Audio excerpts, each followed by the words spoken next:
These are assembly instructions for my box with a sliding lid. I have my 4 side pieces. I've already folded down on the score lines on all 4 of them. 2 of them have little tabs at each end and 2 of them don't. I'm taking one of my side pieces with the tabs, and I have the right side facing up. I'm putting glue on one of the side tabs and gluing the cut edge of one of my side pieces right to the score line of that tab. I'm using my craft mat to make sure that my sides are nice and straight, and I want my score lines to line up. So next I'm taking the other piece that has the tab on the side and putting glue all over the tab, and then just gluing my tab to the other end of the piece that I've just glued in. So now I have a tab on my right hand side, and I'm putting glue all over it and gluing in my last piece. Again, I'm making sure that my pieces are glued in nice and straight. So next I'm flipping my piece over so that I'm looking at the inside of it. I'm putting glue on the tab, and then I'm bringing my other end over and then just gluing it. The cut edge of that piece reaches the score line on my tab. So next I'm taking my 2 largest square pieces. They're both the same size. I'm going into that frame that I've just created, and I'm putting glue on that bottom tab. And I'm lowering one of my squares into the frame that I've created. I'm making sure that the cut edges of my square right against the score line of my tabs, and then I'm going in with my bone folder and I'm just spreading that glue. So next I have a square piece that has a square cutout in the center. I'm putting glue on one of those tabs at the top of my box, and I'm gluing down one side of my frame piece all along that tab.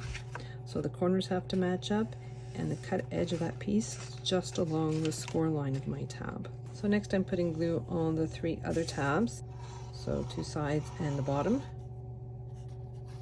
And then I'm folding my frame piece down, just making sure that the sides and the corners match up.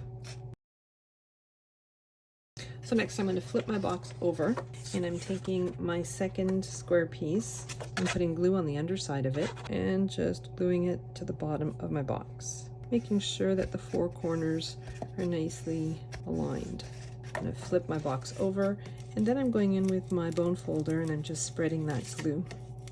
Then I have these 3 shapes, so they basically have 3 sides to them. I've cut them out of 110-pound cardstock. You could also use watercolor paper or craft board for this. So I'm just stacking these 3 pieces up on top of one another and just gluing them together.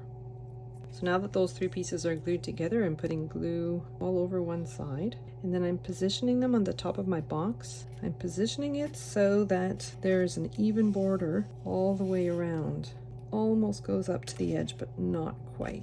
So I'm going in on the inside and just pinching that piece so that that glue takes. So next I'm putting glue all over that 3-sided shape, and I'm taking my frame piece. Now this piece I cut out of craft board, and I've colored in the edges so that the brown of the craft board doesn't show, and I have a little cutout at the front. So this is the opening of my box, and the cutout goes towards the opening. I'm placing my craft board piece so that's right against the edges on all 4 sides, but it's only glued down on these 3 sides. So next I have these 2 panels, and these 2 panels are going to serve as lid for my box, and I'm using 2 panels just to make this a little sturdier. So I'm putting glue on the underside of one of my pieces. These pieces have a little hole at the bottom of them, and then I'm positioning my pieces on top of one another. I'm positioning both holes so they're exactly on top of one another. So I'm just threading my 3 strands of embroidery floss through my needle, just threading it through that hole.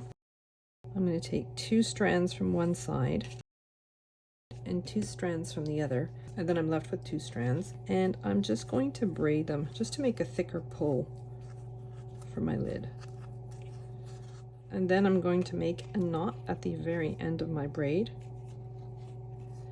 Snip off the excess at the bottom, and then I'm inserting my panel into my box. And then I have these pieces that I'm going to glue onto the corners as decoration. So I'm folding them in half, putting glue on the underside of them, and just gluing them to the corners like so. Now I wouldn't recommend adding anything to the top of this. If you are going to do something, you could draw or paint, add color, or you can even use patterned cardstock. If you add any decorations, it'll prevent it from sliding smoothly.